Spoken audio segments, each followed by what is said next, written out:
שכתבתי וזה. לא שומעים. לא שומעים?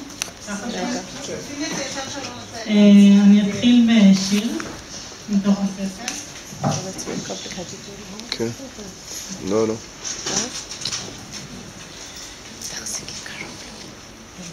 שומעים? תמצית הזמן הנסתר, שמורה בתוך בקבוק המונח על מדף בלב.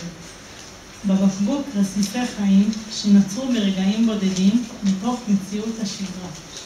רגעים קסומים שהאירה ברק.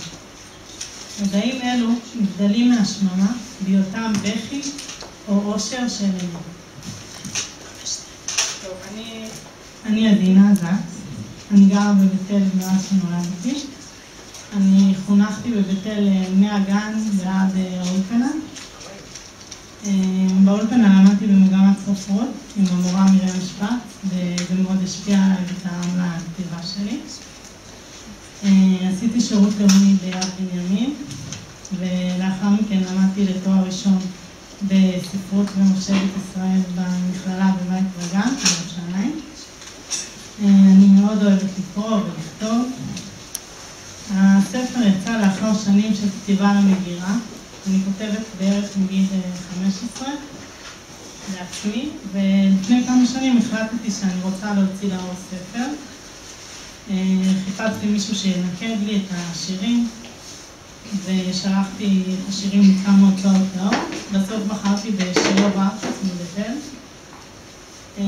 הם הדפיסו לי את הספר, יצבו את הכריכה. עכשיו, שם הספר הוא משק כנפי פרפר. יש משפט שאומר, משק כנפי פרפר בצד אחד של העולם יכול לגרום לסופת טורנדו בצד השני של העולם. בעצם התנועה הקטנה של הכנפיים של הפרפר יכולה לשנות את כל המערך של הרוחות ולגרום לסופת טורנדו בצד השני של העולם.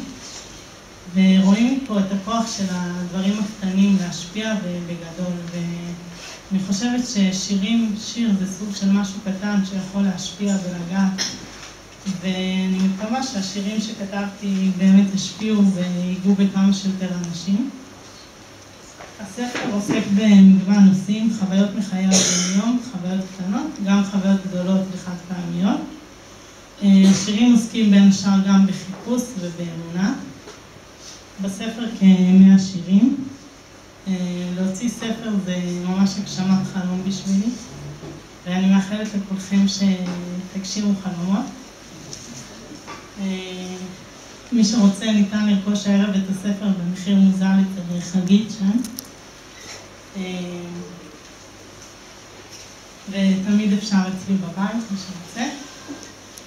אני מודה לקדוש ברוך הוא על הכישרון שנתן לי ועל האומץ להוציא את הספר לאור. תודה לשרי לרנר שהרימה את הערב. תודה למשפחה ולחברות שתמכו לאורך כל הדרך. תודה להוצאה לאור, שילה מרקס. תודה לשי צ'רקה שהגיע ותכף מעלה. ושוב תודה לכולכם שהגעתם וטרחתם אפילו במזג האוויר הזה. אז תודה.